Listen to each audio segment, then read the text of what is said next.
Donc simplement j'ai une petite mauvaise nouvelle et une très bonne. Alors la mauvaise nouvelle ça va être pour les joueurs, parce qu'ils vont devoir travailler le foncier un peu plus, parce que les terrains que vous allez avoir sont plus grands, donc vous aurez plus de travail. Et donc la bonne nouvelle c'est que les jalons ont été posés, la première réunion de chantier a eu lieu aujourd'hui, lundi les pelleteuses arrivent et le travail commence. Donc vous avez au milieu de la salle le grand monsieur à lunettes avec son écharpe, donc c'est monsieur Savoura du bureau ATE qui a remporté l'appel d'offres et qui est donc le bureau d'études qui a fait l'étude pour l'implantation des terrains. Le monsieur à côté qui est au centre, c'est le monsieur Abel Renard, représentant de la société Loiseleur qui fait l'implantation des terrains de foot et qui gérera la réalisation de ces terrains. Donc si je ne me trompe pas, monsieur Renard, donc on peut promettre aux joueurs parce que sinon ils ne vont pas nous laisser sortir, hein, je vous préviens, ils sont assez remontés. Donc est-ce qu'on peut leur annoncer que pour septembre ils pourront jouer sur au moins des terrains et pour la rentrée suivante sur les 3 terrains? C'est ce qu'on souhaite le plus, quoi. Voilà. Après, de façon à ce que... Bien, on vous entend pas. Avancez. Avancez, monsieur Renard.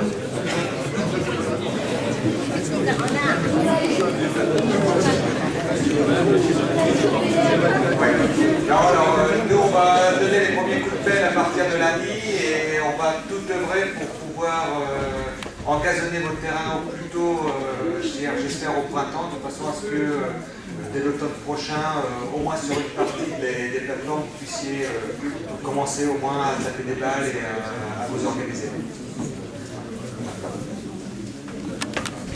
Donc l'enveloppe qui a été débloquée par la mairie, une enveloppe de 275 000 € sur les propres deniers de la commune. Le montant global de cette première tranche est d'à peu près 525 000 €.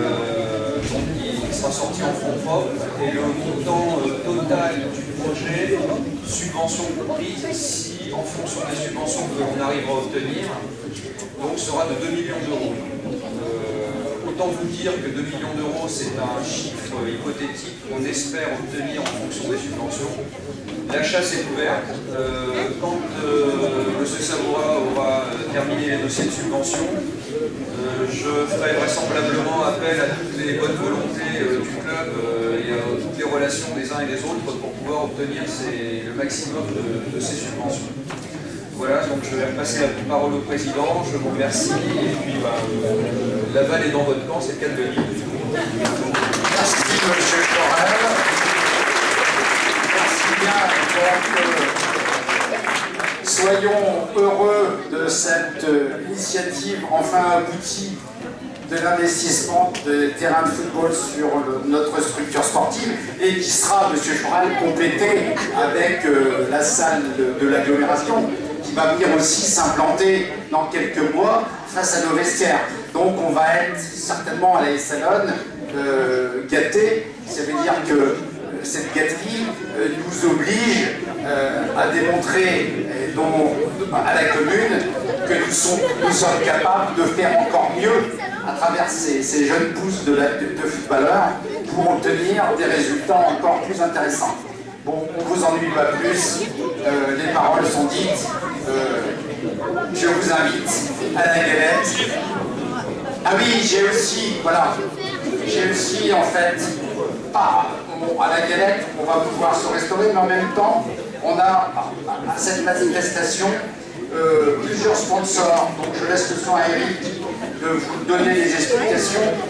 Quelques sponsors ont récompensé, bon, vous les voyez habillés, donc devinez déjà les sponsors. Moi je peux simplement excuser M.